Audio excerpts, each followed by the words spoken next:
Question is, how come we're here? Why are we here? Why is it that they have that mindset full of filth with no worry or concern in the world? Torah says homosexuality is an abomination. But these so-called religious people, I'm not talking about non-religious people, we're talking about people that call themselves religious. They call themselves religious Orthodox people, yet they practice homosexuality and other abominations. Why don't they worry? Yet the Chafetz Chaim worried. Yet Rabbi Yaron Reuven worried. Yet Rav Wasserman worried.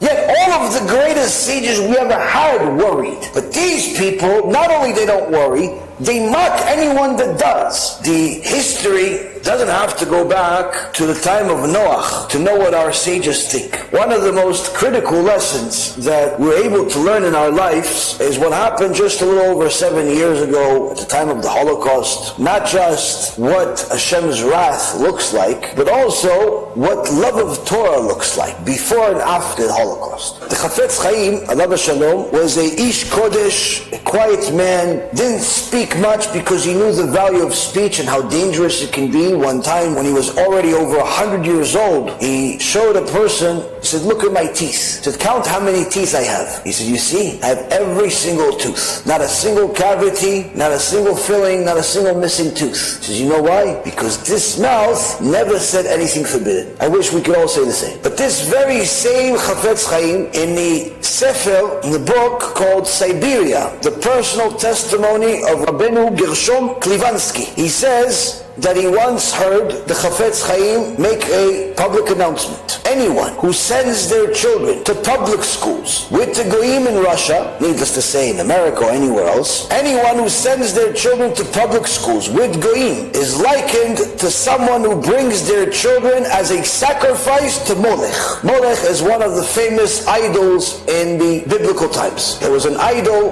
that fools would bring their children as sacrifices to them. Killed their own children as a sacrifice. And the Chafetz Chaim, that never said a single word that was not allowed, says anyone that takes their kids, sends their kids to public school, is likened to someone that's bringing a sacrifice to Molech. Not just any sacrifice. Your child is a sacrifice to Molech. Just so you know, the Midrash Me'am Loez, written by Rav Kuli 300 years ago, says exactly the same thing. In Parashat Yitro, he talks about the 10 commandments, and the commandment that discusses idolatry. He says, anyone that sends their Jewish children to public schools, to the schools of the non-Jews, is committing 100% idol worship. They would go up to Shamayim, say, you go to the idol worship section. What section is that? That section is no share of the world to come section. That's the section. Yeah, but I gave a lot of tzedakah. Yeah, we gave you reward for that in the regular world. Now you're in a world that there is no world. What does that no world mean? Gehinom permanently. That's what it means. Why? But I only sent my kid to public school for only 10 years. Okay, 10 years, you ruined his whole life. Unless your kid saved you by doing tshuva and so on, which you should pray for every single day. For your kids to do tshuva if you send them to public school. But the point being is, Chafetz Chaim said the same exact thing.